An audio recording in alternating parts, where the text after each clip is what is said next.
wintertime, you've got to, if you're in freezing temperatures, your poor valve won't last very long. So you've got to drain your system to the far end. There's a ball valve on the far end to drain it, and then we have a valve out in the manhole to leave air in. So that allows the system to drain without having to take it apart. This barn, if you look close, is not in the greatest state of repair. It's about 14 years old, and we haven't been doing a lot to it. But this is a sprinkler system spraying out above the cows.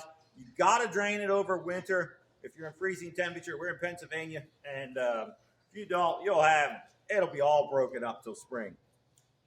So it's really important to drain. If you commonplace is putting the valve out right here, but then you have to take it apart, and it's kind of a mess.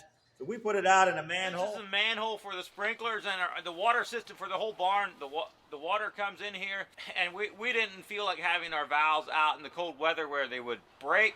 So here we've got the sprinkler valves are right down here in the manhole. We ran wires out here from the controller, and we no longer have to pull the valves out over wintertime. They're down here. They don't ever freeze because we keep it covered. So we're here in Pennsylvania. It makes our lives a whole lot easier. If you're in Texas or Florida, where it never gets cold, you don't need any of this. You can have all your valves out year round. But suckers like us up here where it gets cold, this is the easiest way to manage sprinkler valves.